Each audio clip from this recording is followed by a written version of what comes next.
Fala moçada, beleza? Meu nome é Victor Martins, sou do canal ModeDev e atualmente trabalho como desenvolvedor back-end pleno. Basicamente, nesse primeiro vídeo, irei apresentar um roadmap de como se tornar um bom desenvolvedor júnior em C#.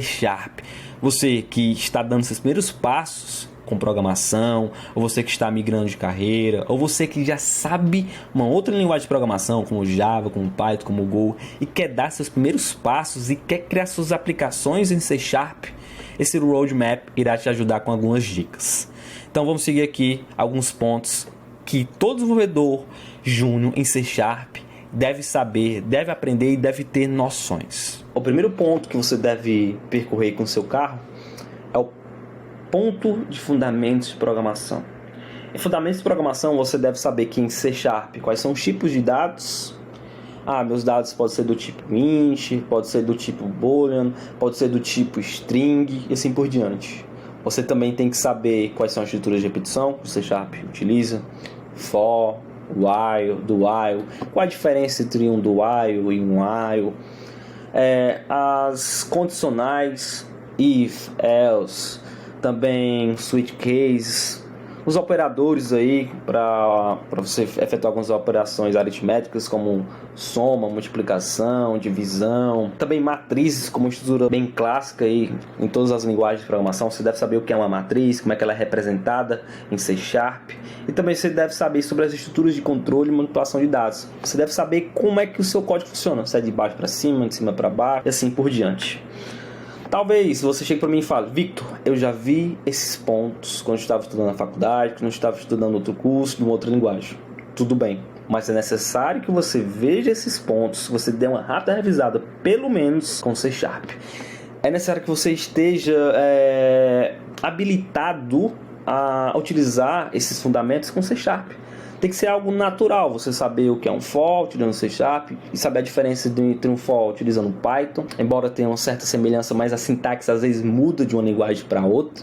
Então, revise esse ponto, sendo você um desenvolvedor que já passou por outras linguagens. Então, no ponto 2, você deve ter noção do que se trata as listas, as árvores, pelo menos a árvore binária. A gente também tem as pilhas, as filas, os algoritmos de busca, também os algoritmos de ordenação que são muito conhecidos, como selection, como insertion, como merge and sort. Então você deve ter noção e deve saber sobre estruturas de dados. Tu passou pelo ponto 2, vai para o ponto 3. Ponto 3 é bem conhecido em livros, artigos, vídeos, que é sobre programação orientada a objetos. Também conhecida como PO. Em PO você deve saber o que são classes, o que são objetos, também o conceito de herança, o conceito de polimorfismo, o encapsulamento, protect, public, private, os modificadores de acesso, setters e getters, a diferença entre interface e abstrações, o que é uma interface, o que é uma abstração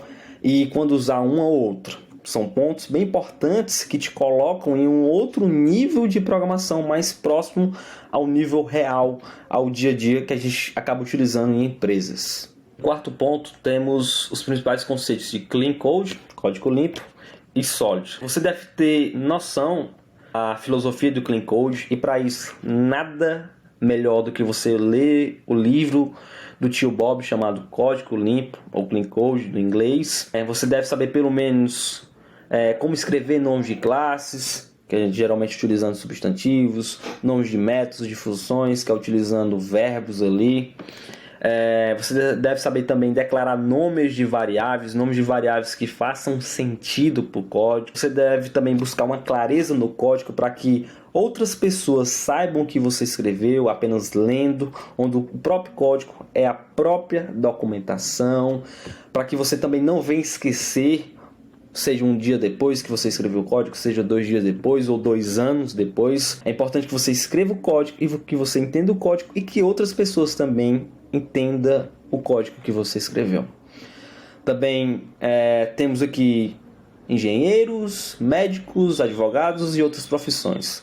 Todos eles são profissionais. E você, enquanto desenvolvedor de software, enquanto programador em C#, você também é um profissional. Um dos pontos mais interessantes que eu vejo nos livros do tio Bob, do Uncle Bob, é justamente essa perspectiva que ele dá sobre a vida do programador, que a vida do programador não deve ser algo desvalorizado, ela é uma profissão que deve ser valorizada e que você é um profissional e deve buscar a excelência. Afinal, você constrói soluções para diversos setores da vida humana aí, seja energia, seja educação, seja questão de saúde, por aí vai. Você passou pelo ponto 1, 2, 3 e 4. Quando o seu carro estiver aqui no 5º ponto, você deve ter a necessidade de salvar os seus códigos.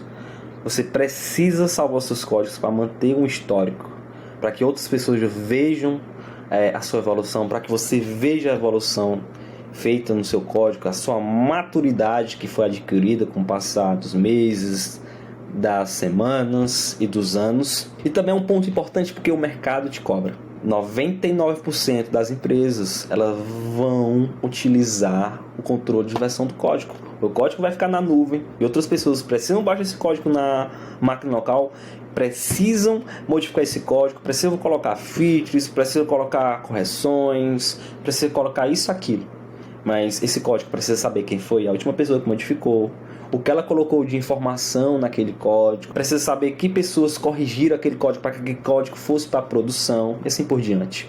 É importante que tenha um controle de versão. Então saiba o que é o Git, que é bem utilizado no mercado. Também saiba para que serve o GitHub, que é lá onde você coloca os seus repositórios para que outras pessoas venham e contribuam e vejam o seu código e assim por diante. Você também sabe os conceitos de branching e merging. Beleza? Vamos agora para o 6º ponto. Então, tu chega no 6º ponto e pensa: eu estou próximo de acabar a minha jornada enquanto desenvolvedor júnior em C#. Calma, vamos com calma. No 6º ponto, temos conceitos de desenvolvimento web. Eu escolhi esse ponto para ser abordado com desenvolvimento C# porque é algo que o mercado tem cobrado dos desenvolvedores, tem cobrado a galera que quer entrar no mercado, que quer vaga de estágio, que quer vaga de júnior, que quer vaga de pleno de sênior. Saber desenvolver para o web. É importante você saber os conceitos básicos de redes, como os protocolos, HTTP, HTTPS, qual a diferença entre um e outro, os protocolos SSH, protocolo FTP, como é que se dá a comunicação entre os computadores. Aí só então tu vem e pesquisa sobre APIs. Você começa a ver para que ela serve, daí você pesquisa o que são verbos HTTP, POST, DELETE, GET. Aí você pesquisa o que é RESTful, como é que você consegue aplicar o RESTful dentro das APIs. Aí você pesquisa como é que eu consigo construir uma API para salvar os dados no banco de dados. Aí você precisa saber os conceitos de SQL. Então uma coisa vai puxando a outra. Pesquise sobre isso e comece a colocar a mão no código. Pesquise vídeos como criar uma API tal, ou como criar um sistema tal, ou como se comunicar com um banco de dados, como fazer uma conexão entre o C# e um banco de dados. E provavelmente tu vai ver lá um nome chamado .NET Core. E a partir desse momento tu vai começar a criar sistemas, APIs com .NET Core, que é um framework aí para C#, certo? Você, nesse nível, deve estar pensando em soluções para o mundo real.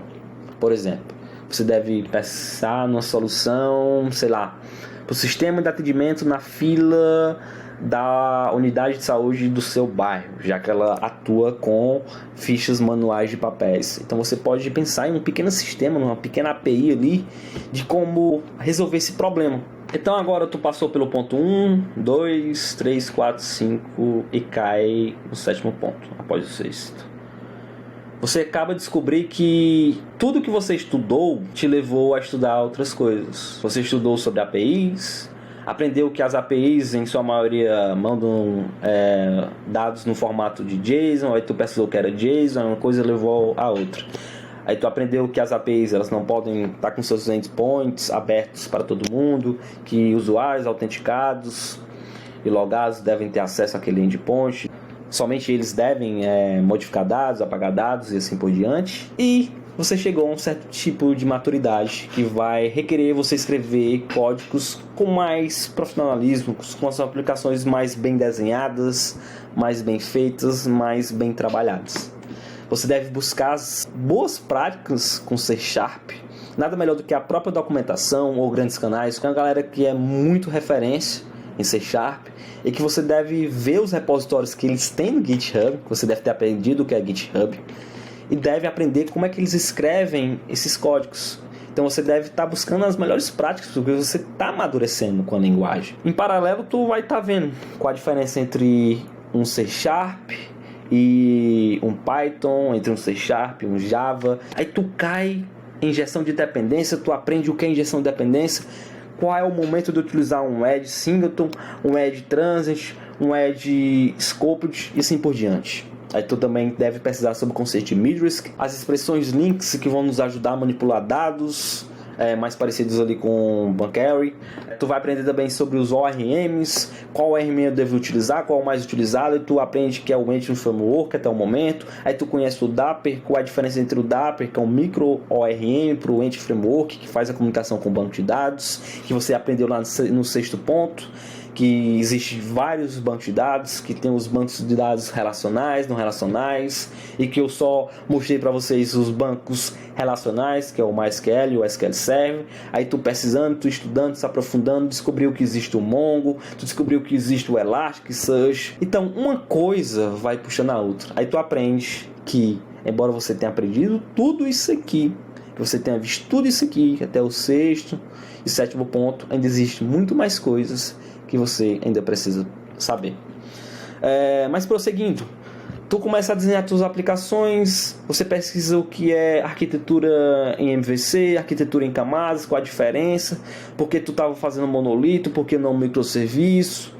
Você acaba pesquisando sobre padrões de projetos, padrões arquiteturais, e tu começa a aprender mais sobre arquitetura de software, tu começa a ter um desejo de escrever um código mais robusto, um código que faça mais sentido como um todo, um sistema que esteja mais bem elaborado, não só naquele método, não só naquela classe, mas como um todo, que camada se comunique com outra camada, que faça total sentido.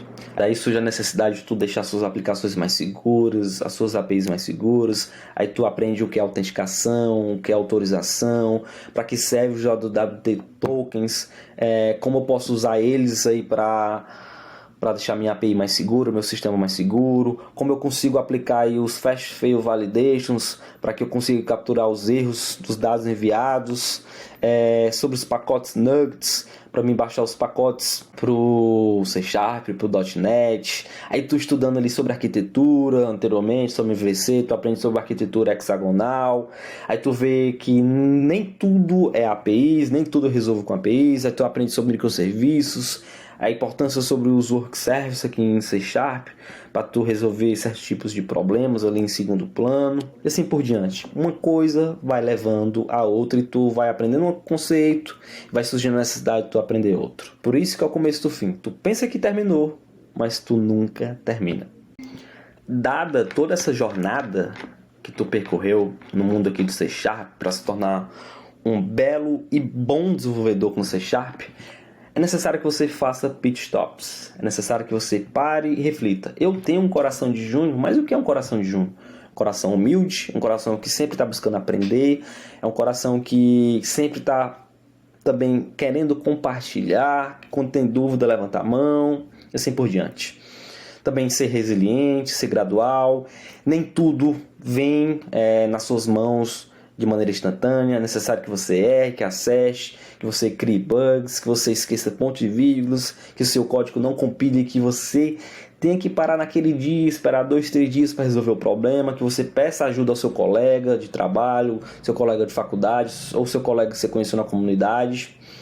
Enfim, você tem que suar muito a sua camisa enquanto desenvolvedor, em todos os pontos. 1, 2, 3, 4, 5, 6, 7. Você deve ter escrito muito código já, deve ter escrito muitas soluções, embora possa ser simples, mas é necessário que você tenha contato com o desenvolvimento na prática, não apenas os conceitos. Embora você saiba o que é API, o que são as queries SQL, você sabe o que é o .NET, o framework, você sabe sobre a estrutura de dados, é necessário também que você pratique. E pratique muito, para valer mesmo.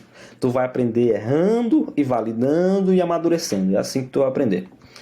E por último, a gente tem que a sua jornada é um dia de cada vez. Não há como tu pular do ponto 1 para o ponto 6. sem que haja consequências no futuro. É importante que você aprenda o que são as estruturas de dados, sobre programação orientada a objetos, sobre os princípios de Clean Code, sólidos, todos os princípios. Então não seja ansioso, um dia de cada vez. Então galera, chegamos ao fim. São dicas, são opinião que eu dei.